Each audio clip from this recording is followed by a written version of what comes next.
Hi guys! When I first started collecting pins, I was really confused by some of the terms that are used in pin trading, such as waffling. I'm going to walk you through some of the technical terms for different parts of a pin. The first thing that you will hear pin traders talking about is the enamel in the front of the pin. Enamel is the paint that is inlaid across the whole of the front of the pin, so any coloured paint that you see is enamel. Some of the terms you might hear used when describing problems in the enamel are things such as chips, dips, brushstrokes and paint flaws. And these are all visible problems in the front of the enamel.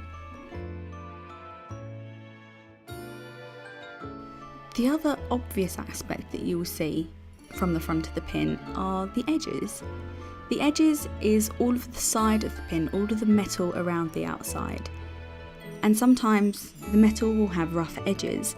And what this means is that the edge closest to the back of the pin will have some sharp points.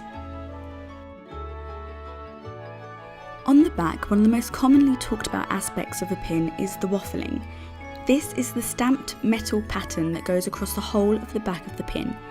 On this pin you can see it is the saucer hat, but more commonly you will find the Mickey head waffling or an ice cream waffling, and also a crosshatch waffling.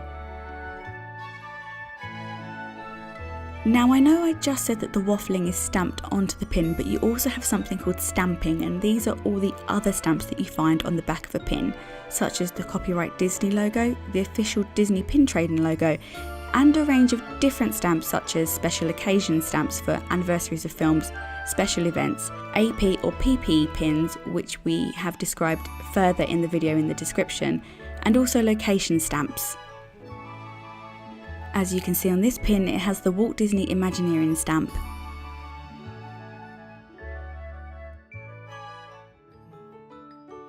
On the back of this pin you will notice the hammered metal pin on both sides of the pin. This is called a rivet and it serves two different purposes in different pins. In this pin, its job is to keep the pin together since it's a multi-layer pin, but in other pins that have moving parts it will serve to either act as a joint or to allow a piece to slide across a pin. The rivets are always blunt, but they might not be the same colour as the metal of the pin. Sometimes if a pin has a gold back it might have a silver rivet, and sometimes it might have a gold rivet. The second to last thing that you will find on the back of the pin will be posts. Some pins will only have one post, but larger or heavier pins may have 2 or 3 posts. And what the post allows you to do is to be able to attach the pin onto a lanyard or a bag or a board.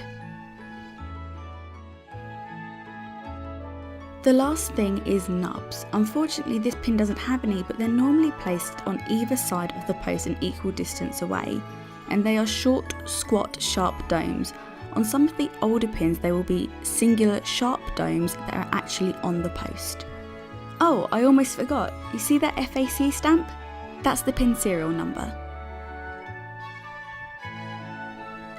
I hope this video has been helpful in helping you understand exactly what people are talking about when they're talking about different parts of a pin. Happy pin trading!